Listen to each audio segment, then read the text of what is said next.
ओम शांति। 10/8/2023 के बाबा के मधुर महावाक्य।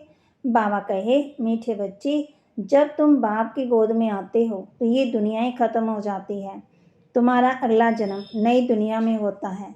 इसलिए कहावत है, आप मोए मर गई दुनिया। मीठे बच्चे, जब तुम बाप की गोद में आते हो तो ये दुनिया ही खत्म हो जाती है। तुम्हारा अगला जन्म नई दुनिया में होता है। इसलिए कहावत है, आप मोए मर गई दुनिया। प्रश्न, किस एक रस्म के आधार पर बाप के अवतरण को सिद्ध कर सकते हो? किस एक रस्म के आधार पर बाप के अवतरण को सिद्ध कर सकते हो? उत्तर, भारत में हर वर्ष पितर खिलाने की रस्म चली आई है। किसी ब्राह्मण में आत्मा को बुलाते, फिर उनसे बातें करते, उसकी आश पूछते। अब शरीर तो आता नहीं है, आत्मा ही आती है। ये भी ड्रामा में नोंद है। जैसे आत्मा प्रवेश करती, वैसे ही परमात्मा का अवतरण होता है। ये तुम बच्चे सिद्ध कर समझा सकते हो। गीत मरना तेरी गली में, जीना तेरी गली में। ओम शांति। ये भी गायन है इस समय का, जो फिर भक्ति मार्ग में चला आता है। इस समय जबकि तुम बाप के पास जीते जी मरते हो तो बरोबर सारी दुनिया ही खत्म हो जाती है। अज्ञान काल में मनुष्य मरते हैं तो इस ही दुनिया में जन्म लेते हैं। दुनिया कायम है, कहावत है ना, आप मोए मर गई दुनिया। परंतु उनके मरने के से दुनिया विनाश नहीं हो जाती। इस ही दुनिया में फिर जन्म लेना पड़ता है। तुम मरेंगे, ये दुनिया ही खत्म हो जाएगी। तुम जानते हो हम फिर नई दुनिया में आएंगे। ये सिर्फ तुम ब्राह्मण ही जानते हो। ईश्वर का बच्चा बा कहते, ईश्वर का बच्चा बनने से स्वर्ग में हमको सतयुग का बर्थ राइट मिलता, स्वर्ग की बादशाही मिलती, नरक खत्म हो जाता। इसमें कोई मेहनत नहीं है, सिर्फ बाप को याद करना है। जब मनुष्य मरते हैं तो तब उसको कहते हैं राम राम कहो। पिछाड़ी में उठाते समय राम राम सत्य है कहते हैं ना, ये भगवान को ही कहते हैं राम नाम सत्य है। अर्थात परमपिता परमात्मा जो सत्य है उसका ही नाम लेना चाहिए। माला भी राम राम कैसे मरते हैं, ये राम नाम की धुनी ऐसी लगाते हैं जैसे कोई साज बजता है। तुम बच्चों को बाप समझाते हैं कि कोई भी आवाज़ नहीं करना है, सिर्फ बुद्धि से याद करना है। तुम जानते हो जीते जी ईश्वर की गोद में आने से ये दुख रूपी दुनिया खत्म हो जाती है। बाबा हम आपके गले का हार बन जाएंगे। गाया भी जाता, रुद्रमाला राममाला नहीं कहा जाता है। तुम रुद्रमाला में प्रोने के लिए इस रुद्र ज्ञान यज्ञ में बैठे हो। कलप पहले माफिक, दूसरा कोई सत्संग नहीं जहाँ ऐसे समझते हो कि हम ईश्वर के गले में प्रोएंगे। बाप से तो जरूर वर्षा मिलेगा। बाप कौन कहता है? आत्मा। आत्मा में ही बुद्धि है ना, बुद्धि समझती है, फिर कहती है। पहले संकल्प आता, फिर कर्म इंद्रियों से कहा जाता। बरोबर हम बाबा के बने हैं, बाबा के ही होकर रहेंगे इस अंतिम जन्म में। गॉड फादर कहते हैं ना, फिर पूछो तुम्हारे में गॉड फादर की नॉलेज है तो कहेंगे गॉड तो सर्वव्यापी है। बोलो तुम्हारी आत्मा कहती है परम पिता, तो परमात्मा पिता सर्वव्यापी कैसे हो सकता है? बच्चे में बाप आ गया क्या? बाप को सर्वव्यापी कहना बिल्कुल रॉन्ग है। ये बातें तो बहुत अच्छी थी, समझकर फिर समझाना है। बाबा हम बच्चों को तरीका बता रहे हैं ना। रुद्र ज्ञान यज्ञ तो मशहूर है। रुद्र है निराकार, श्री कृष्ण तो साकार। आखिर भगवान किसको कहा जाए? श्री कृष्ण को तो नहीं कह सकते। मनुष्य तो बहुत भोले होते हैं, क्या देते हैं गॉड इज ओमनी प्रेजेंट। बाप तो अपने घर में ही रहता है और कहाँ रहेगा। अब बाप इस बेहद के घर में आया हुआ है, यहाँ विराजमान है। कहते हैं मैंने इसमें प्रवेश कर, जैसे ब्राह्मण पितर को बुलाते हैं ना, समझो कोई अपने बाप के पितर को खिलाते हैं तो कहेंगी मैं इनमें आया हूँ, मैंने इसमें प्रवेश किया है, कुछ पूछना हो तो पूछो। आगे पितरों को बुलाते थे, बुलाने का बहुत रिवाज था। पितर तो आत्मा है ना, पितर को यानी आत्माओं को खिलाया जाता है। कहेंगे आज हमारे दादे का पितर है, आज फलाने का पितर है, तो आत्मा को बुलाया जाता है ना, खिलाया जाता है। समझो किसी का स्त्री से प्यार है, शरीर छोड़कर चली जाती, आत्मा को बुलाते, कहते हैं हमने हीरे की अंगूठी पहनाने का वादा किया है, तो ब्राह्मण को बुलाकर उनको हीरे की अंगूठी पहनाते। बुलाया तो आत्मा को ना, शरीर तो थोड़ी आएगा। ये रस्म भारत में ही है। जैसे तुम सूक्ष्म वतन में जाती हो ना, कोई मर गया, उसका भोग लगाते हो, तो सूक्ष्म वतन में वह आत्मा आती है। ये तो बिल्कुल नई बातें हैं। जब तक तो कोई अच्छी रीति समझ ना आए तब तक मनुष्यों को संशय पड़ता है कि ये क्या करते हैं। ब्राह्मणों की रस्म रिवाज देखो कैसी है। सभी मंदिरों आदि में भोग लगाते हैं, पितर को भोग लगाते हैं। गुरु नानक की आत्मा को भी भोग लगाया। अब वह कहाँ है ये समझ नहीं सकते। तुम तो जानते हो जिन्होंने धर्म स्थापन किया हुआ है वह सब यहाँ हैं। जैसे बाबा कहते हैं मैं तो ब्राह्मण धर्म स्थापन करता हूँ, ये तो पतित पावन है ना। पावन आत्मा ही आकर के धर्म स्थापन करती है, परंतु सत्व प्रधान आत्मा को फिर सत्व रजोतमों में आना ही है। इस समय सभी आत्माएं कब्र दाखिल हैं। बाबा तो है ही पतित पावन, वह कभी कब्र दाखिल नहीं होते हैं। मनुष्य को पतित पावन नहीं कहेंगे। पतित पावन माना सारी दुनिया को पावन बनाने वाला। बाप के सिवाय तो कोई हो ही नहीं सकता है ना। वह तो आते ही हैं, अपने अपने धर्म स्थापन करते। क्रिश्चियन धर्म का सारा सिजरा वहाँ है, तो पहले क्राइस्ट आया, फिर उनके पीछे सब आते रहेंगे। बाबा कहते वृद्धि को पाते रहेंगे। वह कोई पतित पावन नहीं बनाते, नंबरवार उन्हों की संख्या आती है। पतित पावन तो इस समय चाहिए ना, जबकि सभी कब्र दाखिल है, दुखी है। सबको पावन बनाने वाला एक ही है, ये तुम समझते हो। बरोबर इस समय सारी दुनिया जर्जरीभूत है। बाबा ब्रिटेन में ट्री का मिसाल बताते हैं कि बहुत बड़ा झाड़ है, उसका फाउंडेशन सड़ा हुआ है, बाकी टाल डालियाँ सारी खड़ी हैं, ये भी झाड़ है।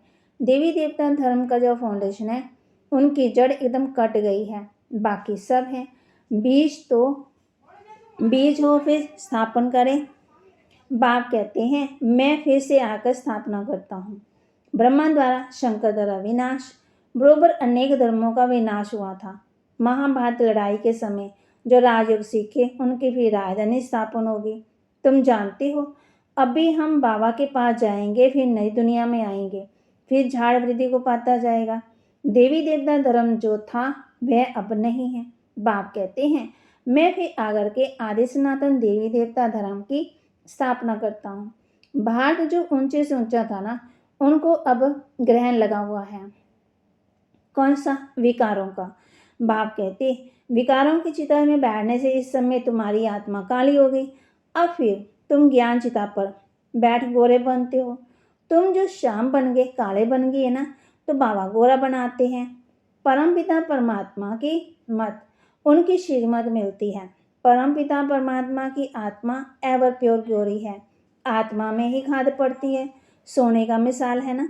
अभी तुम जानते हो इस पुरानी दुनिया का विनाश तो होना ही है, सभी का मौत है। फिर तुमको कहने वाला कोई नहीं रहेगा कि राम राम को।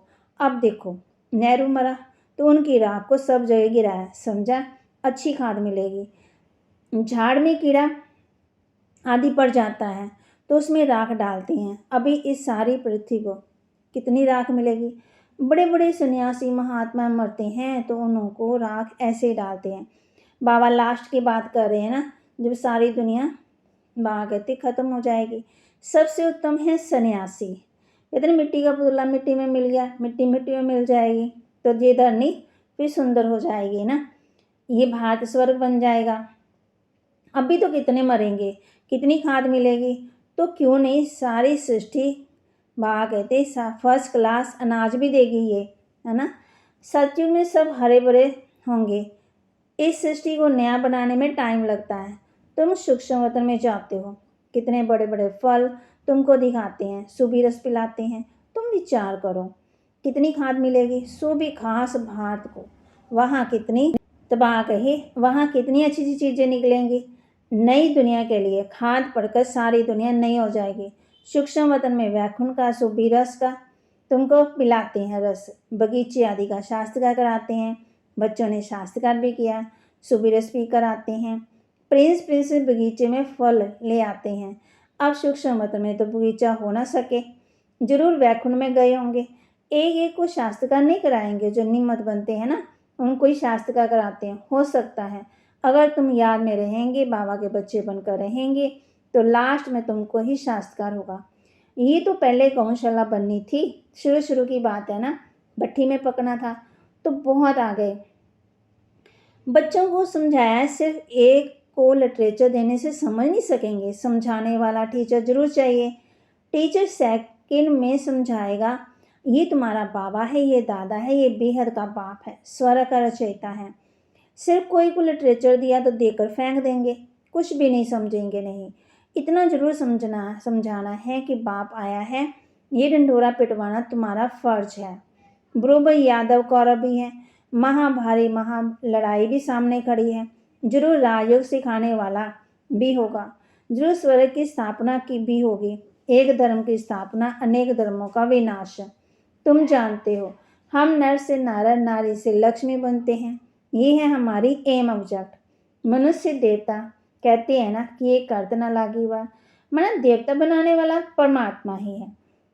बाप ही बना सकता है, दैवी गुण दे सकता है। देवता से सूर्यवंशी को कहा जाता है, चंद्रवंशी को क्षत्रिय कहा जाता है। पहले तो देवता बनना चाहिए ना। बाप कहते अगर फेल हुए तो क्षत्रिय हो। तो बाप कहते हैं मीठे मीठे सिक्के लदे बच्चे, कितने ढेर सिक्के लदे बच्चे हैं। देखो किसी का बच्चा गुम हो जाता है तो 6-7 महीने के बाद आकर मिलता है, तो कितना प्यार आकर के प्यार से मिलेगा, बाप को कितनी खुशी होगी। ये भी बाप भी कहते हैं लाडले सिक्के लदे बच्चे, तुम 5000 वर्ष के बाद आकर के मिले हो। लाडले बच्चे तुम बिछड़ गए हो, अब फिर आकर के मिले हो बेहद का वर्षा लेने के लिए।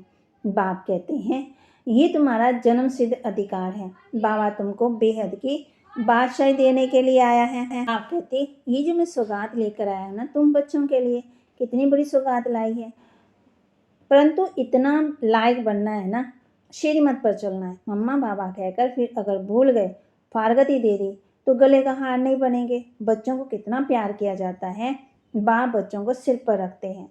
बेहद के बाप को कितने बच्चे हैं, बाबा कितना ऊंच माथे पर चढ़ाते हैं। पाँव में जो गिरे हुए हैं उन्हों को माथे पर चढ़ाते हैं। तो कितना खुशी में रहना चाहिए और श्रीमत पर चलना चाहिए। एक ही श्रीमत पर चलना है, अपनी मन मत पर चला तो ये मरा। श्रीमत पर चलेंगे तो श्रेष्ठ श्रेष्ठ मनुष्य अर्थात देवता बनेंगे। बाप पूछते हैं कितने नंबर में पास होंगे, बाप भी कहते हैं सूर्यवंशी बनो। मम्मा बाबा को फॉलो करना है, आसमान सुदर्शन चक्रधारी बनना है। शिव बाबा के आगे ले आते हैं तो बाबा पूछते हैं कितनों को आसमान बनाया, कितने मज़े की बात है। तुम भी समझ सकते हो, नया कोई बिल्कुल ही नहीं समझ सकते कि ये कोई मनुष्य देवता बनने की कॉलेज है। कोई को तो 7 रोज में बहुत अच्छा रंग चढ़ जाता है, कोई तो बिल्कुल नहीं चढ़ता, बहुत मेहनत करनी पड़ती है। पहली बात बच्चों को समझाई है कि पहले सबको बोलो कि बेहद के बाप को जानते हो। कहते हैं हाँ, वह मेरे में भी है, सर्वव्यापी भी है। फिर पूछने की दरकार ही नहीं। जब बाप कहते हो तो बाप तुम्हारे में और मेरे में कैसे हो सकता है, बाप से तो वर्षा लिया जाता है। तो पहले अलग पर समझाओ। बाप कहते हैं मेरे सिक्के लदे बच्चे, ऐसी कोई साधु सन्यासी तो कह नहीं सकता। तुम जानते हो बरोबर हम शिव बाबा के सिक्के लदे बच्चे हैं। 5000 वर्ष के बाद फिर आकर मिले हैं स्वर्ग का वर्षा लेने के लिए। जानते हो हम ही स्वर्ग के मालिक थे, फिर हम ही बनते हैं। स्वर्ग में जाना जरूर है, फिर पुरुषार्थ अनुसार ऊंच पद भी पाना है। अच्छा, मीठे मीठे सिक्के लदे बच्चों प्रति बाप दादा का याद प्यार और गुड मॉर्निंग। रूहानी बाप की रूहानी बच्चों को नमस्ते। रूहानी बच्चों की रूहानी बाप दादा को दिलवा जान सिकवा प्रेम से नमस्ते। धारणा के लिए मुख्य सार, माता पिता को फॉलो कर आप समान बनाने की सेवा करनी है, सुदर्शन चक्रधारी बनना है और बनाना है। आज हमने सारा दिन में क्या ध्यान देना है, माता पिता को फॉलो कर आप समान बनाने की सेवा करनी है, सुदर्शन चक्रधारी बनना है। बाप के गले का हार बनने के लिए बुद्धि से बाप को याद करना है, आवाज़ नहीं करनी है, याद की धुन में रहना है। बाप के गले का हार बनने के लिए बुद्धि से बाप को याद करना है, आवाज़ नहीं करनी है, याद की धुन में रहना है। वरदान, देवाभिमान के त्याग द्वारा सदा सम्मान में स्थित रहने वाले सम्मानधारी भव। देवाभिमान के त्याग द्वारा सदा सम्मान में स्थित रहने वाले सम्मानधारी भव। जो बच्चे इस एक जन्म में देवाभिमान का त्याग कर सम्मान में स्थित रहते हैं, उन्हें इस त्याग के रिटर्न में भाग्य विधाता बाप द्वारा सारे कल्प के लिए सम्मानधारी बनने का भाग्य प्राप्त हो ही जाता है। आधा कल्प प्रजा द्वारा सम्मान प्राप्त होता, आधा कल्प भक्तों द्वारा सम्मान प्राप्त होता, और इस समय संगम पर तो स्वयं भगवान और सम्मानधारी बच्चों को सम्मान देते हैं। सम्मान और सम्मान का अभ्यास में बहुत गहरा संबंध है। सम्मान और सम्मान दोनों में बहुत गहरा अंतर है। सम्मान माना अपने सम्मान में रहना कि मैं किसकी संतान हूँ, भाग्यशाली आत्मा हूँ, महान आत्मा हूँ। सम्मान देना और लेना, रिगार्ड। स्लोगन, हर कदम में बाप की, ब्राह्मण परिवार की दुआएं लेते रहो, सदा आगे बढ़ते रहेंगे। अगर आगे बढ़ना है तो बाबा कहते हर कदम में बाप की, ब्राह्मण परिवार की दुआएं लेते रहो और सदा आगे बढ़ते रहो। बाबा कहते दुआएं देना भी और दुआएं लेना भी है। ना किसी को आज हमने दुख देना है, ना दुख वाली बातें करनी है, सबको सुख देना है और सुखी करना है सबको। तो एक तो बाबा कहते देवाभिमान का त्याग करना है, और दूसरा अपने सम्मान में रहना है, और हर कदम में बाप की, ब्राह्मण परिवार की दुआएं लेनी है और साथ सदा आगे बढ़ते रहना है। ओम शांति।